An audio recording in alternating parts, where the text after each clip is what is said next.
जब दुनिया को लग रहा था कि अमेरिका के भारी टैरिफ के आगे भारत झुक जाएगा, तब मोदी और ट्रंप के बीच एक ऐसी ट्रेड डील का ऐलान हुआ जिसने पूरे एशिया के समीकरण को बदल कर रख दिया है।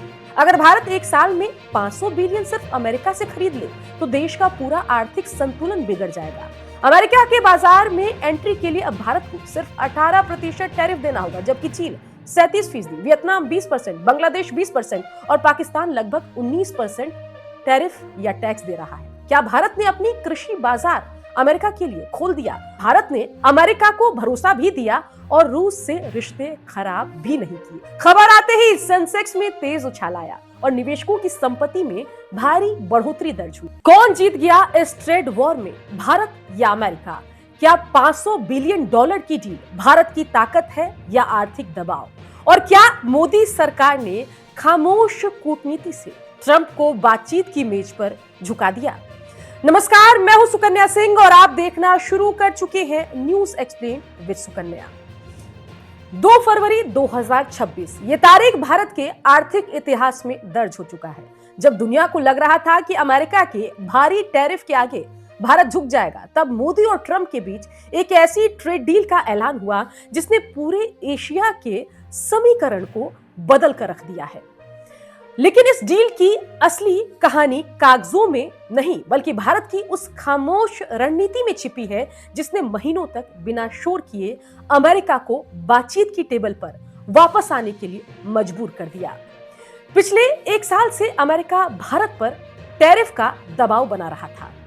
रूसी तेल खरीदने को लेकर भी वॉशिंगटन लगातार सवाल उठा रहा था और इन सब के बीच भारतीय सोच रहे थे कि आखिर चल क्या रहा है। लेकिन भारत ने पूरे मामले पर क्या किया? ना कोई तीखा बयान, ना कोई ट्वीट वॉर, ना कोई सार्वजनिक टकराव। ये थी भारत की रणनीति। इसी पर भारत काम कर रहा था, जिसे अंग्रेजी में कहते हैं no public reaction, only strategic pressure. और भारत ने वही किया। सितंबर 2025 में राष्ट्रीय सुरक्षा सलाहकार अजीत डोभाल वॉशिंगटन पहुंचे। बंद कमरे में साफ संदेश गया, भारत दबाव में फैसले नहीं लेता और अपनी शर्तों पर ही व्यापार करता है। भारत की यही स्टीली रिसॉल्व अमेरिका के लिए सबसे बड़ा संकेत बन गया और आखिरकार बातचीत की नई शुरुआत भी हुई। अब बात उस आंकड़े की जिसने पूरी दुनिया को चौंका दिया। जी हां, 500 बिलियन डॉलर।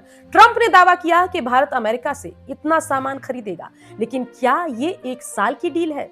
जवाब है बिल्कुल नहीं। अगर भारत 1 साल में 500 बिलियन सिर्फ अमेरिका से खरीद ले, तो देश का पूरा आर्थिक संतुलन बिगड़ जाएगा। हकीकत ये है, यह एक लॉन्ग टर्म स्ट्रैटेजिक टारगेट है।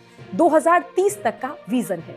इसमें बोइंग के विमान, जी के जेट इंजन, सेमीकंडक्टर और एलएनजी जैसे ऊर्जा समझौते शामिल हैं। यानी खरीद होगी, लेकिन भारत की जरूरत और बजट के हिसाब से, धीरे धीरे, आराम से, आहिस्ता आहिस्ता।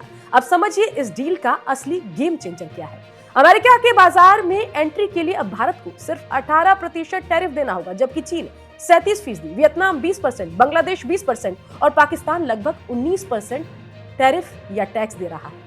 मतलब साफ है, अब मेड इन इंडिया प्रोडक्ट अमेरिकी बाजार में ज्यादा प्रतिस्पर्धी होंगे। दवाइयां, टेक्सटाइल मैन्युफैक्चरिंग, एमएसएमई सेक्टर, सबको सीधा फायदा मिलेगा। विपक्ष ने सवाल उठाया, क्या भारत ने अपनी कृषि बाजार अमेरिका के लिए खोल दिया?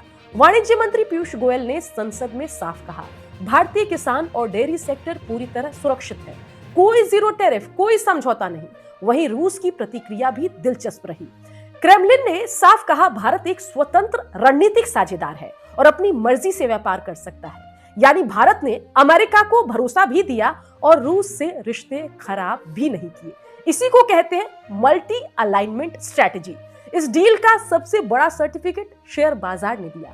खबर आते ही सेंसेक्स में तेज उछाल आया और निवेशकों की संपत्ति में भारी बढ़ोतरी दर्ज हुई। यानी संदेश साफ है, यह सिर्फ ट्रेड डील नहीं, बल्कि कूटनीतिक जीत है।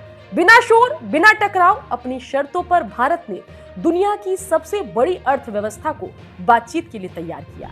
वैश्विक कूटनीति में भारत सरकार ने प्रधानमंत्री नरेंद्र मोदी जी के नेतृत्व में ये प्रदर्शित कर दिया कि हमारे लिए अगर कुछ है तो वो राष्ट्र प्रथम है और हमारे लोगों के हित प्रथम है। चाहे अमेरिकन ट्रेड डील की बात करें, चाहे यूरोपियन ट्रेड डील की बात करें, दोनों ही परिस्थितियों में भारत सरकार ने एक तरफ बहुआयामी व्यापार क्षेत्र खोलने का काम किया, तो दूसरी तरफ अमेरिका के आगे नहीं झुकते हुए पूरी दुनिया में सबने देखा कि सबसे ज्यादा टैरिफ विभिन्न राष्ट्रों के ऊपर लगे, लेकिन भारत के ऊपर सबसे कम टैरिफ लगा। अब भारत अपनी चीजों को, भारत में बनी हुई चीजों को अमेरिका में भी बेच सकता है और दुनिया के लिए अन्य बहुआयामी मार्केट्स खोलने का काम प्रधानमंत्री नरेंद्र मोदी जी के नेतृत्व वाली भारत सरकार ने किया। जो विपक्ष प्रधानमंत्री जी की संवेदनशीलता पर और वैश्विक विषयों पर चिंतन और मंथन करने के लिए कहता था, उसे देखना चाहिए कि किस तरीके से प्रधानमंत्री नरेंद्र मोदी जी ने वसुधैव कुटुंबकम की नीति को अपनाते हुए भारत को आगे बढ़ाने का काम किया, भारत को प्रथम रखते हुए। सबसे बड़ा सवाल अभी भी बाकी है, क्या भारत सच में 500 बिलियन का लक्ष्य हासिल कर पाएगा? क्या यह डील देश के उद्योग और रोजगार को नई रफ्तार देगी या आगे नई आर्थिक चुनौतियां भी सामने आ सकती है? आप क्या सोचते हैं? अपनी राय कमेंट में जरूर बताइए और वीडियो को शेयर कीजिए ताकि हर भारतीय इस डील की असली कहानी समझ सके। मैं हूं सुकन्या सिंह और आप देख रहे थे न्यूज एक्सप्लेन विद सुकन्या। और इस प्लेटफॉर्म के माध्यम से कोशिश हमारी ये रहती है कि ना हम सरकार का विरोध करें और ना हम सरकार के पक्ष में बिगुल फूंकते रहें। हमारी कोशिश यही रहती है कि जो फैक्ट है विदेशी पॉलिटिक्स पर, जियो पॉलिटिक्स पर, विदेश की रणनीति पर, उसमें फैक्ट आप तक सीधे, आसान, सरल भाषा में कम समय में पहुंच जाए। अगर आपको मेरा तरीका खबर बताने का पसंद आता है तो कमेंट करके जरूर बताएं।